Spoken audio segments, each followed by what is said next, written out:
Christian country అమెరికాలో Bible నిషేధం. అవును, నిజంగా నిజం. అశ్లీలత, హింస ఉన్న కారణంగా హోలీ బైబిల్ ను ప్రాథమిక పాఠశాలలో నిషేధిస్తున్నట్లు అమెరికాలోని యుటా రాష్ట్రానికి చెందిన పాఠశాల పాలనా విభాగం ప్రకటించింది. యుటా రాజధాని స్టాక్ లేక్ నగరంలోని డేవిస్ స్కూల్ యాజమాన్యం ఈ నిర్ణయం తీసుకున్నట్లు బీబీసీ ప్రకటించింది. ఈ మేరకు వార్తలు ప్రసారం చేసింది. విద్యార్థుల పాఠ్యాంశాలలో బైబిల్ ఎక్కడా లేదు. అయినప్పటికీ తమ స్కూల్ లైబ్రరీలో ఉన్న 7-8 బైబిల్ కాపీలను ఇప్పటికే తొలగించామని స్కూల్ యాజమాన్యం తెలిపింది. అయితే బైబిల్లోని ఏ అధ్యాయంలో లేదా ఏ పేజీలలో అశ్లీలత, హింస ఉన్నది ప్రకటించలేదు.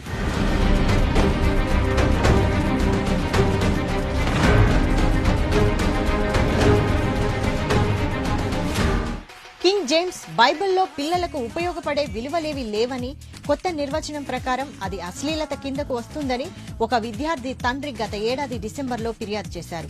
కొన్ని పుస్తకాలను నిషేధించాలన్న సాంప్రదాయవాదుల ప్రయత్నాలను వ్యతిరేకిస్తూ ప్రజల నుండి ఫిర్యాదులు రావడంతో టెక్సాస్ పాఠశాల జిల్లా గత సంవత్సరం లైబ్రరీ షెల్ఫ్ల నుండి బైబిల్ను తీసేసింది. గత నెలలో కాన్సాస్లోని విద్యార్థులు తమ పాఠశాల లైబ్రరీ నుండి బైబిల్ను తీసివేయమని కోరారు. ఫిర్యాదు మేరకు డేవిస్ స్కూల్ పాలకులు బైబిల్ను లైబ్రరీ నుంచి తొలగిస్తూ నిర్ణయం తీసుకున్నారు. యుఎస్ లో బైబిల్ను షెల్ఫ్ల నుండి తీసివేసిన జిల్లా మొదటిది కాదు.